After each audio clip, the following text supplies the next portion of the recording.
les pido que abran sus copias de la palabra del Señor en el Evangelio de Lucas, capítulo 3, versículos del 23 al 38.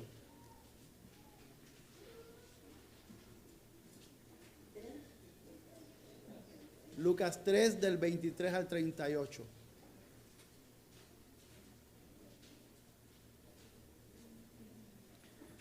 Leemos la palabra del Señor. Y cuando comenzó su ministerio, Jesús mismo tenía unos 30 años, siendo como se suponía hijo de José, quien era hijo de Elí, y Elí de Matat, Matat de Leví, Leví de Melqui, Melqui de Jana, Jana de José, José de Matatías, Matatías de Amós, Amós de Nahum, Nahum de Esli, Esli de Nagai, Nagai de Maat, Maat de Matatías, Matatías de Semei, Semei de José, José de Judá, Judá de Joana, Joana de Resa, Resa de Zorobabel, Zorobabel de Salatiel, Salatiel de Neri, Neri de Melqui, Melqui de Adi, Adi de Cosam, Cosam de Elmodam, Elmodam de Er de Josué, Josué de Eliezer, Eliezer de Jorín, Jorín de Matat, Matat de Leví, Leví de Simeón, Simeón de Judá, Judá de José, José de Jonán, Jonán de Eliakim, Eliakim de Melea, Melea de Mainán, Mainán de Matata, Matata de Natán, Natán de David, David de Isaí, Isaí de Obed, Obed de Booz, Booz de Salmón, Salmón de Naasón, Naasón de Aminadab, Aminadab de Admin, Admin de Aram, Aram de Esrom, Esrom de Fares, Fares de Judá, Judá de Jacob, Jacob de Isaac, Isaac de Abraham, Abraham de Taré, Taré de Nacor, Nacor de Seruc, Seruc de Ragau, Ragau de Pelec, Pelec de Eber, Eber de Sala, Sala de Cainán, Cainán de Arfasac, Arfasac de Sem, Sem de Noé, Noé de Lamec, Lamec de Matusalén, Matusalén de Enoc, Enoc de Jared, Jared de Maalalel, Maalalel de Cainán, Cainán de Enos, Enos de Set, Set de Adán y Adán de Dios. Oremos. Oh Señor, tú eres poderoso y tu palabra refleja tu carácter. Es tu mensaje revelado a nosotros. En este momento te pido que permitas que sea tu Espíritu Santo guiando a tu pueblo. Y no salga palabra mía, Señor. Y si saldrá algo que no edificará a tu pueblo, deténlo. Permite que recibamos esta palabra también con buena disposición, de modo que al terminar podamos entender la maravilla de la obra de Cristo y nuestra dependencia de Él. En el nombre de Jesús. Amén. Ustedes, si alguna vez han buscado algún empleo o saben de alguien que anda en búsqueda de empleo, se dan cuenta que existe algo que se llama currículum vitae u hoja de vida, comúnmente en español así se le dice. Y en este lo que se colocan son las credenciales de la persona, todo aquello que se considere importante para cubrir el puesto de trabajo al cual está optando. Su nombre, su dirección, sus estudios. Y todo aquello se agarra y se calza contra lo que se solicita en el puesto. Pues lo que hemos tenido hasta acá, hasta este capítulo 3, es justamente una hoja de vida que muestran cómo Cristo cumple los requisitos para ser el Mesías Salvador de la humanidad. Recordemos, por ejemplo, lo que hemos visto, como un ángel anuncia a una joven de 13 años aproximadamente que, siendo virgen, será madre del Salvador del mundo. Además, este ángel en las otras narraciones de los evangelios se le aparece a José, diciéndole, hey, esto es así. Vemos de igual modo el anuncio del Elías que vendría antes del Mesías, siendo cumplido en Juan el que bautizaba. También vemos como el anuncio de un rey es dicho a pastores, que nadie esperaría que recibieran este anuncio por muchos ángeles que cantaban paz en las alturas, paz en la tierra, gozo para todos. Vemos también otros evangelios como sabios, desde muy lejos vienen porque se dan cuenta cómo una estrella anunciaba al Salvador. También vemos nuevamente a Juan el que bautizaba, indicando que Jesús, que el Cordero, el Salvador, venía detrás de él y él no era digno ni siquiera de atar sus sandalias. Y todo esto bajo la promesa del Espíritu Santo, que si nos remontamos en el pasado, lo vamos a encontrar desde Génesis. Cuando la caída se da, viene la redención, viene la promesa de redención, se anuncia desde ahí. Y el Espíritu Santo obrando a lo largo de la palabra de Dios, asegurando que esta redención se cumpla. Y finalmente hemos visto la semana pasada cómo este Cristo es hijo de Dios. Una vez que Él sale de recibir, cuando Él se presenta y entra a las aguas y recibe el bautismo, cuando Él sale a la vida pública en su ministerio, estamos viendo que este linaje, esta descendencia de Dios, este hijo de Dios, es anunciado. Y así vamos llegando y vamos viendo cuáles son todos los requisitos para ser el Mesías, cómo se van cumpliendo en Jesús. Y hoy, cerrando este capítulo, llegamos y vemos otros requisitos que muestran que se cumplen en Jesús y que Él es el Mesías. Y lo primero que vamos a ver es versículo 23. Y cuando comenzó su ministerio, Jesús mismo tenía unos 30 años. Aquí el texto no nos está diciendo que tenía exactamente 30 años, nos dice que tenía unos 30 años. Pero aquí hay un punto a lo cual está apuntando Lucas, que como vimos, es un gran historiador. Él se empeñó en dar una narración correcta de aquello que se ha creído.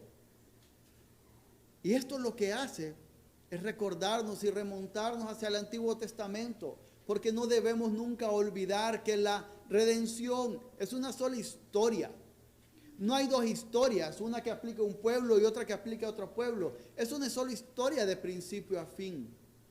Y lo que encontramos muchas veces en el Antiguo Testamento son sombras de lo que se revelaría en Jesucristo.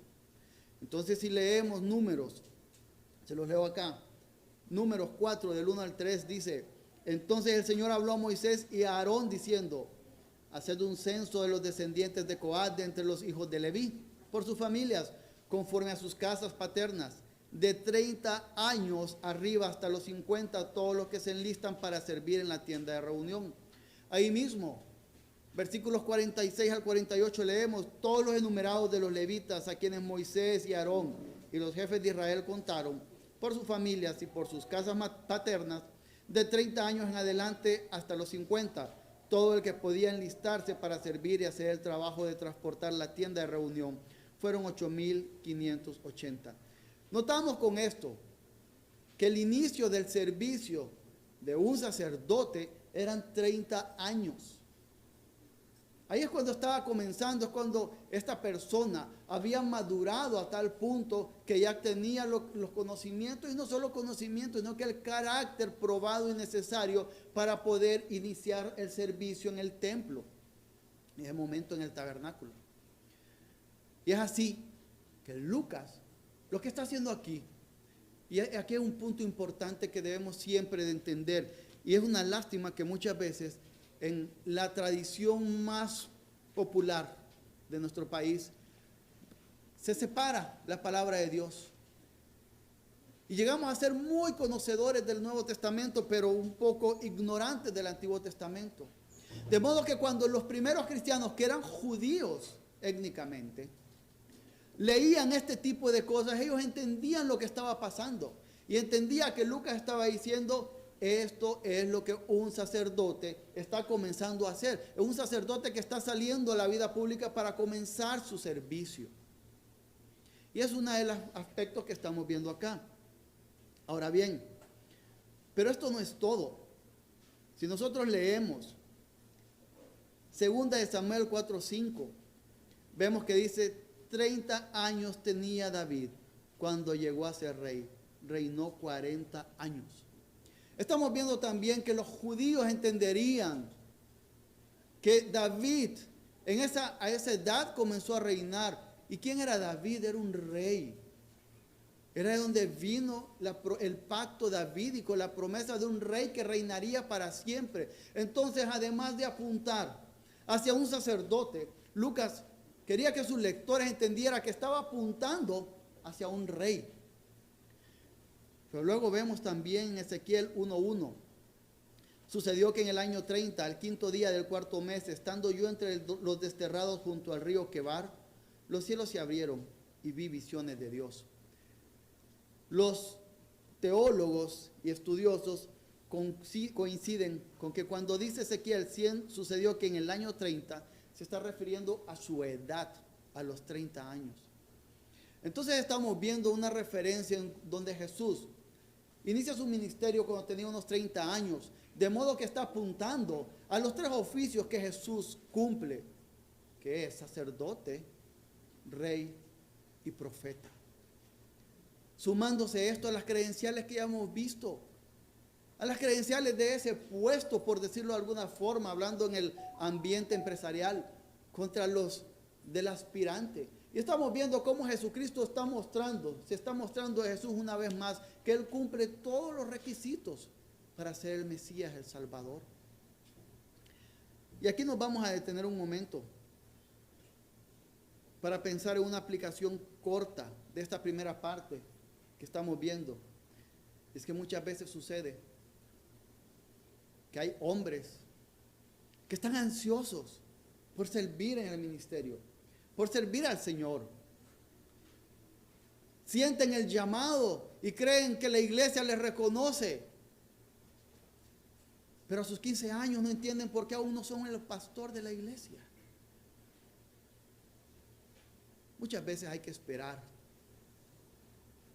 Hay que picar piedra y hay que esperar cuando el Señor decide en su providencia que es el momento de que aquel que desea servir lo haga. Como les decía, los levitas no solo probaban conocimiento, mostraban carácter. Y si hablamos de carácter, hemos visto cómo en las predicaciones de Josué sobre 1 Samuel, David en toda su vida va desarrollando carácter, el carácter que necesita para ser un rey. Así que, si alguno anhela, desea, cree que tiene un llamado del Señor para el servicio de alguna forma, hay que madurar en muchos aspectos de la vida y hay que esperar y confiar en el Señor, que si el llamado viene de Él, la iglesia lo reconocerá y Él llevará al servicio.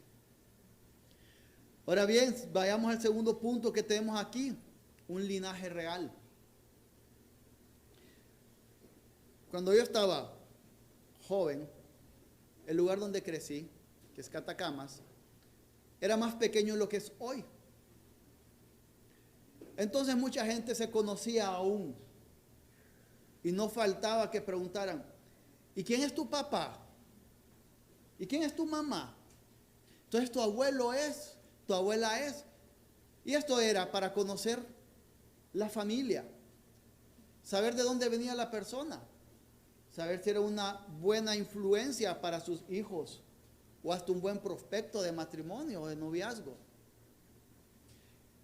Pues el linaje, como lo vemos aquí, no solo es importante, porque de hecho hoy en día aún se pregunta: ¿y quién es tu papá? ¿Y qué hace tu papá? ¿Qué hace tu mamá? Se suele preguntar por nuestra familia. Pues si hoy, en este tiempo, es importante entender qué es el linaje, en los tiempos en los cuales escribe Lucas, lo era todavía más. Y podemos ver en algunos puntos. Había 3 puntos particulares por los cuales era importante tener un linaje o comprobar el linaje. El primero, si nosotros nos vamos a Génesis 15 y 17, vemos ahí la promesa del pacto abrahámico. Cuando Dios le dice a Abraham que a través de él serían benditas todas las naciones. Entonces, el poder identificarse como un descendiente de Abraham era poder identificarse como un judío étnico, como alguien de ese pueblo. No es en vano que Jesús se encuentra muchas veces conversando con algunos que le dicen: nosotros somos hijos de Abraham. El orgullo de ser un judío. Aunque también a estos les dijeron: de las piedras se pueden levantar hijos de Abraham. Otro aspecto importante lo vemos en Nehemías 7. Una vez que las murallas son levantadas, leemos en los versículos 61 al 64. Y estos fueron los que subieron: Tel Mela, Tel Arsa, Kerub, Adón e Immer, aunque no pudieron demostrar si sus casas paternas o su descendencia eran de Israel. Los hijos de Delaía, los hijos de Tobías, los hijos de Necoda, 642. Y de los sacerdotes, los hijos de Abaía, los hijos de Cos, los hijos de Barzilai, que había tomado por mujer a una de las hijas de Barzilai, Galadita, con cuyo nombre fue llamado. Estos buscaron en su registro de genealogías, pero no se hallaron y fueron considerados inmundos y excluidos del sacerdocio. Aquí tenemos que Nehemías es movido por el Señor para hacer un levantamiento, para ver las genealogías de todos los que estaban sirviendo en el templo. Y acá encontramos el segundo punto: porque era importante mostrar la descendencia, que algunos no lo pudieron hacer y fueron excluidos del sacerdocio, se consideraron inmundos.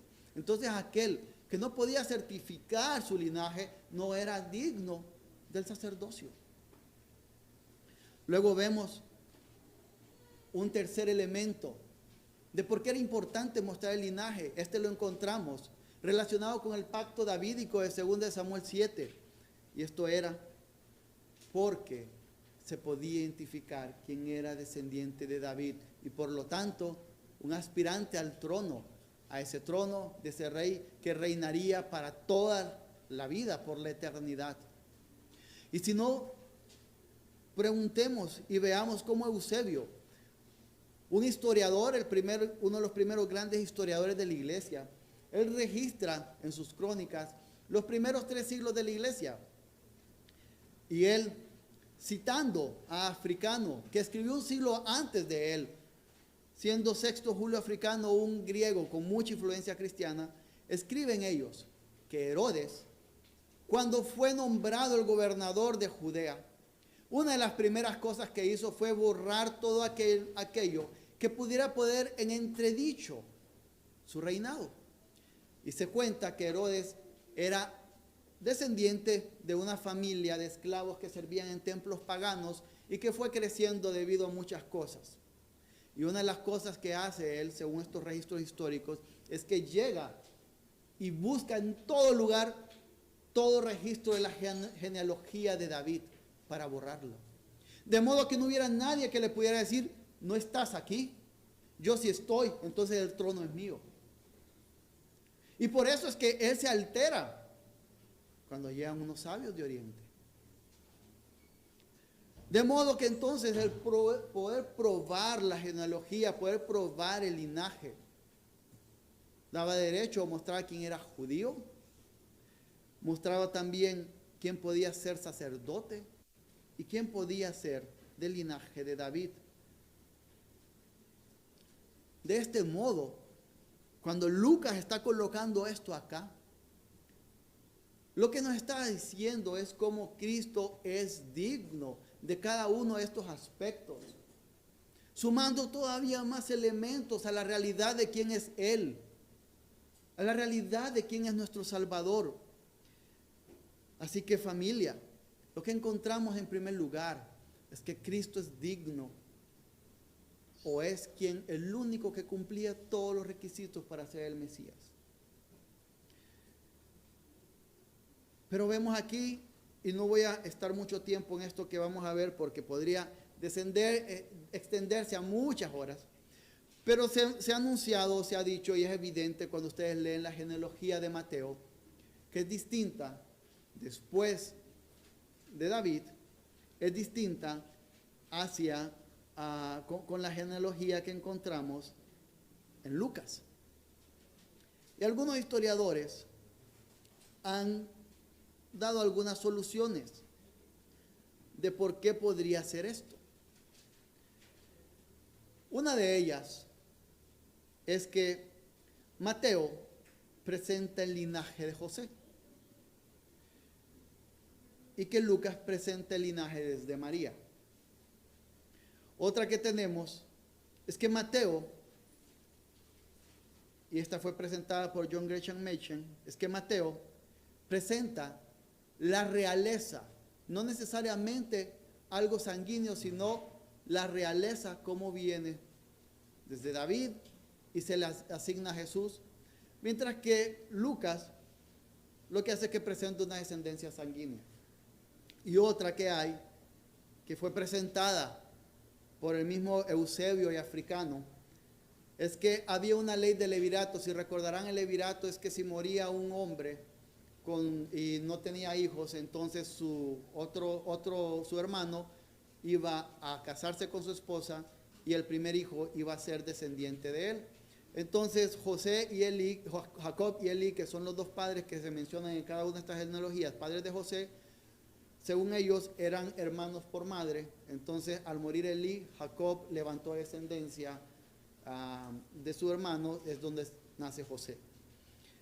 Y en verdad esto puede dar para hablar mucho y mucho, pero solamente era un tecnicismo aquí. Pero tenemos que recordar algo. Esto no es un argumento para desacreditar la palabra, porque el objetivo en este caso es mostrar la descendencia de Jesús, y además la palabra de Dios es inspirada por el Espíritu Santo y no tiene ningún tipo de error. Habrá algunas cosas que no vamos a comprender, pero en esta vida podemos preguntársela al Señor cuando estemos cara a cara con Él.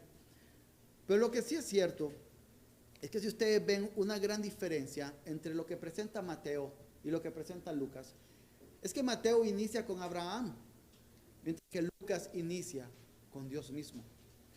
Y lo que está mostrando en este aspecto Lucas es que Jesús es descendiente directo de Dios y es humano completamente. De este modo, está sumando más elementos a decir que Jesús es verdaderamente Dios y Jesús es verdaderamente hombre. ¿Y por qué era importante y por qué es importante este aspecto? Porque solamente Dios puede pagar la afrenta hecha a Dios mismo. Y quien la hizo fue el hombre. Por lo tanto, tenía que ser un hombre quien la hiciera, quien pagara esa afrenta. De modo que lo que estamos viendo aquí es todavía más elementos que están sumándose a esta montaña de evidencias, solo en estos capítulos de Lucas, que muestran que Jesucristo era el único que podía redimirnos, era el único que podía cumplir las promesas hechas a lo largo del Antiguo Testamento, para que nosotros tengamos la redención que hoy gozamos. Ahora bien, hay un aspecto importante aquí. Si nosotros leemos Hebreos 2:10, se los leo, porque convenía que aquel para quien son todas las cosas y por quien son todas las cosas, llevando muchos hijos a la gloria, hiciera perfecto por medio de los padecimientos al autor de la salvación de ellos. Gálatas 4:6, y porque sois hijos, Dios ha enviado el Espíritu de su Hijo a nuestros corazones, clamando: Abba, Padre. 1 Juan 3:1, mirad cuán gran amor nos ha otorgado el Padre, para que seamos llamados hijos de Dios. Y eso somos. Por esto el mundo no nos conoce, porque no le conoció a Él. Un aspecto importante a entender es que todo este cúmulo de evidencias, de pruebas que muestran que Jesús es verdaderamente hombre, verdaderamente Dios, nos da el derecho de ser hijos de Dios, de ser ingresados en la familia de la fe. Somos hijos de Dios. Y esta es una realidad a la que apunta a esto que estamos leyendo acá. ¿Usted alguna vez se ha puesto a pensar, se detiene por las mañanas, por las noches o en algún momento a comprender que es hijo o hija de Dios? Y a veces a esto no le tenemos miedo. Tenemos miedo a referirnos a esto por el contexto en el que estamos, en donde al decir soy hijo o hija de Dios, se quiere entonces empezar a decir y a proclamar y a decir que tengo derecho a tantas cosas. Pero porque alguien utiliza mal algo, no significa que nosotros vamos a temer de apropiarnos de ello y de utilizarlo y de disfrutarlo. Somos hijos de Dios. Y al ser hijos de Dios podemos regocijarnos en algo. Podemos regocijarnos en que en esta lista de personas que están aquí había una promesa que se estaba cumpliendo y que cada hijo que iba naciendo, cada persona que se sumaba a este linaje, estos 75 nombres que están aquí, lo que estaba haciendo Dios era asegurando que en un momento Cristo viniera y hubiera esperanza para nosotros. Cada invasión, cada guerra, el exilio, el regresar a una tierra, el sufrir, el morir cientos o miles en distintas batallas, el ser conquistados por imperios, el tener reyes que no eran del linaje de David. Todo esto, habían las condiciones para que se acabara toda una estirpe, para que no pudiese haber esperanza para nosotros. Pero Dios preservó un linaje para que hoy nosotros podamos estar acá disfrutando de ser hijos de Dios. Meditemos en las maravillas del Señor. No sabemos nada de muchos de los que están acá. Pero lo que sí sabemos es que Dios les preservó para que pudieran asegurar esta descendencia. Ahora bien, familia, si Dios aseguró en su fidelidad a Él mismo que nosotros podamos estar hoy siendo hijos de Dios, esto apunta a dos cosas. Cada persona que es hijo, que es parte de una familia como hijo, tiene beneficios o promesas y tiene obligaciones siendo hijo. Y pensemos en algunos de los beneficios o de las promesas que tenemos siendo hijos de Dios. Sin ser exhaustivo, quiero que esta noche meditemos en lo que se nos dice en Mateo 28 cuando se da la gran comisión, que Cristo estará con nosotros todos los días hasta el fin del mundo. ¿Acaso no es maravilloso pensar que Cristo no solo cumplió una obra, sino que está con nosotros en cada instante? En esos momentos cuando ustedes luchan contra sus pecados, cuando luchamos contra nuestros pecados, cuando luchamos contra enfermedades momentáneas o crónicas, cuando estamos enfrentando el desempleo o la falta de ingresos o un problema, Cristo ha prometido estar con nosotros hasta el fin porque Él garantizó que seamos hechos hijos de Dios. Y en eso debemos descansar. Pero además también vemos que en Juan 16, Cristo mismo promete que Él al irse vendría el Consolador, el Espíritu Santo que muere en nosotros, que nos anhela celosamente y que nos ayuda en cada momento de la vida. Y que incluso en esas circunstancias, en esos momentos, cuando cayendo de rodillas no salen palabras de nosotros, intercede por nosotros en oración. Nos redarguye de pecado cuando nosotros estamos en ruta directa hacia el pecado. Nos detiene. También en Juan 14, Jesucristo dijo que hay una morada celestial esperando a cada uno de nosotros, que Él iría a preparar morada un día, como leíamos hoy, cuando Josué predicaba 1 Samuel y decía, y leíamos que David dijo, sí, Saúl va a morir o en una guerra o por viejo, un día vamos a morir, de algo vamos a morir. Pero hay una morada celestial esperando para aquellos que hemos creído en Cristo. Y eso debe ser digno de gozo, de regocijo para cada uno.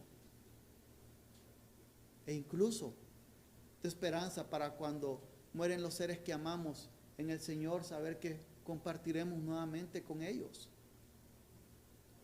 Tenemos también que ser hijos. Romanos 8 nos dice que todo nos ayuda para bien. Lo que nos haya pasado, las alegrías y los dolores, las lágrimas por reír mucho o por sufrir demasiado, todo nos ayuda para bien. Y esa es una promesa que tenemos por ser hijos de Dios. Y esto suele decírsele a alguien cuando está pasando una circunstancia difícil. Pero esto no aplica para todos. Esto no aplica para aquel que no ha creído en Jesús.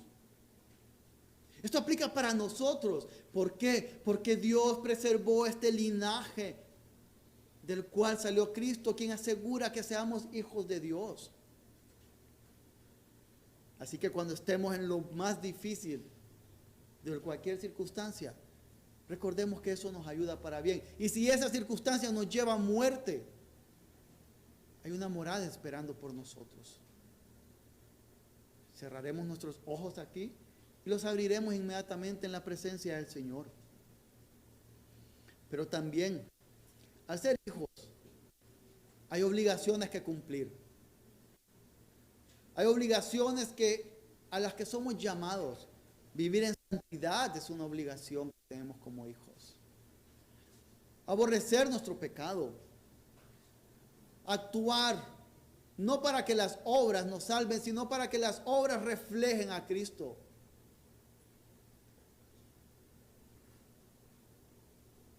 Que cada esfera de nuestra vida refleja a Cristo.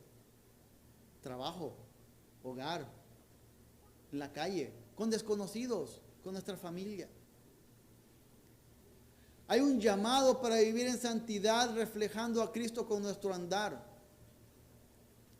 Ahora bien, ¿acaso alguno dirá que por sí mismo puede lograr vivir en forma santa? La respuesta es no. Pero esto todavía es más esperanzador para nosotros, porque cuando luchamos contra nuestros pecados y una y otra vez fracasamos, lo que hace es levantarnos la vista y ver a Cristo. Ese Cristo verdaderamente hombre, verdaderamente Dios, que nos comprende y que en Él podemos cumplir las demandas de un Dios santo. Vemos de este modo entonces, Cristo, Él sea exaltado. Es el motivo de esta preservación que nos asegura ser hoy hijos de Dios. Apocalipsis 5:13 dice: y a toda cosa creada que está en el cielo, sobre la tierra, debajo de la tierra, en el mar, y a todas las cosas que en ellos hay, oí decir: al que está sentado en el trono y al Cordero sea la alabanza, la honra, la gloria y el dominio por los siglos de los siglos. Amén. Todo es para que Cristo sea exaltado hasta lo sumo. De modo que, familia, Cristo, quien mostró todas las credenciales que lo acreditan hijo de Dios, verdaderamente divino y verdaderamente hombre, siendo Él el cumplimiento de las promesas de los pactos de Dios, por su obra redentora, nos da entrada a la familia de la fe, haciéndonos de este modo hijos de Dios, coherederos y llamados a cumplir, por la ayuda que el mismo Dios Trino nos da, aquellas obras dignas que muestran a Cristo, para que Él sea el más exaltado en toda la creación. Lucas nos está mostrando que Cristo cumple todas las credenciales para ser nuestro Redentor. Y al ser nuestro Redentor, nos hace hijos de Dios, herederos de promesas, también llamados a vivir en santidad. Y todo esto lo podemos lograr únicamente por Él y en Él y para Él. Así que gocémonos en eso. Regocijémonos en eso. Incluso cuando nuestros cuerpos no puedan moverse, que nuestro espíritu se regocije en eso. Oremos. Oh Señor, es increíble pensar cómo a lo largo de la historia tú preservaste un linaje contra todo pronóstico, contra toda matanza y aniquilación, del cual Cristo ha venido a ser el garante de esas promesas por las cuales hoy vivimos y en las cuales confiamos. Y no es para nuestra gloria, sino para la gloria de Él mismo. Que podamos recordar esto cada instante. que podamos recordar que al ser hijos de Dios hay promesas. Y si hay alguien aquí, oh Señor, que aún duda en su corazón si ha creído o no en Cristo, y por lo tanto no sabe si puede tener estas garantías, estas promesas, que venga hoy arrepentimiento, que entienda hoy que Cristo está cercano para aquellos que le buscan, que entienda su necesidad de Cristo y cómo puede ingresar a ser parte de esta familia que tiene promesas y obligaciones. Ayúdanos cada día, Señor, mientras luchamos con las enfermedades, las dificultades, con nuestros pecados y los pecados de otros. Ayúdanos a recordar las promesas que tenemos al ser hijos tuyos. Ayúdanos a descansar en eso incluso cuando todo se vea más gris. En el nombre de Jesús. Amén.